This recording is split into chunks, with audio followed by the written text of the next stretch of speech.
The night air in Koro City was shattered by the violent screech of tires. Out of the darkness, a black SUV sped blindly toward the front porch of the Adrian house.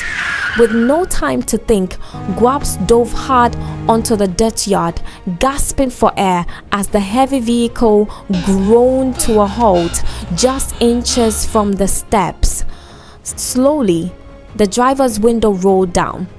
In the dim light, a man with a scarred face stared directly at Guaps, raising a single finger and pointing it at her like a gun, before roaring off into the dark, leaving a cloud of choking dust in his wake. They say fear is supposed to make you cold. But right then, lying in the dirt, Guaps felt like she was burning up. Inside the living room, Max quickly dragged Guaps across the floor, slamming the door shut and securing it with multiple bolts. Under the warm, anxious glow of the living room lights, their mother, Rebecca, paced back and forth, clutching her chest in absolute terror. Max couldn't hold back his panic. He turned to Guaps and cried, "This na madness now. Guaps, give Uncle Joe wetin he want." But Guaps stood tall, calmly shaking the dust off her clothes. Her hand was trembling, but her grip was tight around the flash drive Tunde had given her. She looked at her family and said softly, "If I give in now, we go lose everything permanently.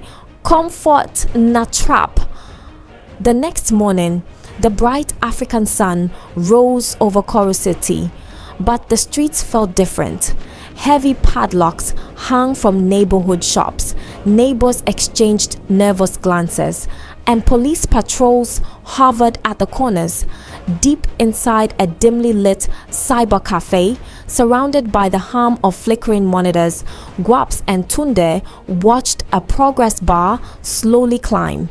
They were uploading the files from the flash drive to an anonymous public server. Tunde typed furiously, warning her, "Once this upload hits 100%, Uncle Joe's political career is dead, but he will look for the source." The screen ticked to 82%. Then, without warning, the monitors flashed and died.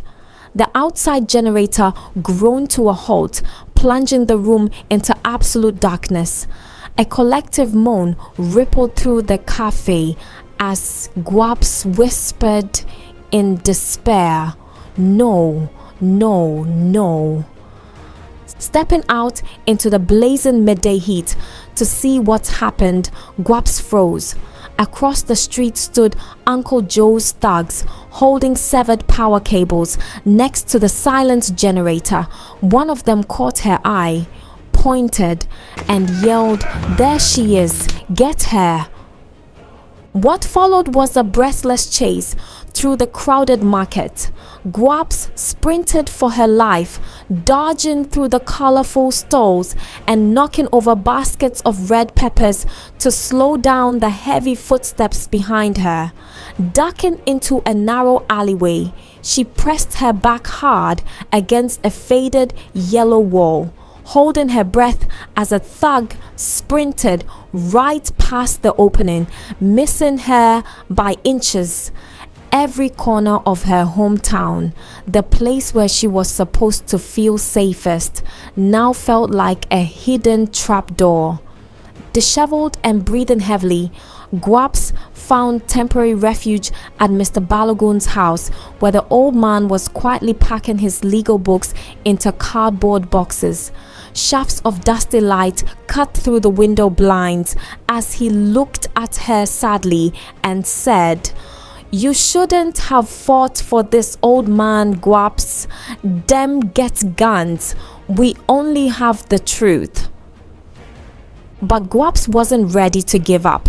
Taking an ancient law book from his hands, she opened a hidden compartment inside it, pulling out a beautifully preserved document, the original land grant map from 1974. Baba, look at this, Guap said, her voice rising with hope. The original boundary lines. This Enna proof say the ministry's current map is completely forged. By evening, the confrontation moved to the community library. Under a golden sunset sky, a massive yellow bulldozer arrived, drawing a frightened crowd of community members. Uncle Joe stepped out of a luxury car, wearing a hard hat over his traditional cap, a smug smile plastered across his face. He raised his voice over the crowd. Clear the building. Demolition starts now. Suddenly, Guap stepped out from the crowd. She held the original 1974 map high above her head, letting the golden sunlight illuminate the document for everyone to see. Stop! No try M, she commanded. This land is protected under the National Heritage Act of 1974. If that bulldozer touches this wall, you go to federal prison, Joe. Uncle Joe's face twisted in pure rage. He didn't care about the law anymore. He was desperate. Locking eyes with the bulldozer driver, he gave the signal to keep going, and the engine revved to a deafening roar. Later that night, the stress inside the Adderings house reached a boiling point. Phoebe was crying as she packed Guap's clothes back into her Asha suitcase. When Guaps walked in, Phoebe pulled the zipper shut with a sharp snap. "What are you doing, Phoebe?" Guaps asked. "I did save your life." Phoebe sobbed, her hands shaking. "You need to go back to Asha tonight, before they burn this house down with us inside it." Guaps reached out, firmly grabbing her sister's hands to stop her. "Running away is what made me lonely in the first place," Guap said, looking into Phoebe's eyes. "I'm staying." Moments later, a violent crash echoed through the house. A heavy brick smashed straight through the living room window, landing in the center of the floor, wrapped in a burning cloth. As thick gray smoke began to fill the room, Max acted quickly, smothering the growing flames with a wet blanket, while Rebecca screamed in panic, "Joe, please, I beg no kill my children." Guaps rushed outside into the darkness, but the masked men were already retreating into the shadows of the street. They wanted to freeze the family with fear, but they forgot that fire also provides light. The next morning was cool, misty, and draped in blue light. Guaps walked from house to house, knocking on doors and showing her neighbors the 1974 map. One by one, the people of the neighborhood started stepping out into the morning sun, holding brooms, sticks, and tools, quietly forming a wall of unity behind her.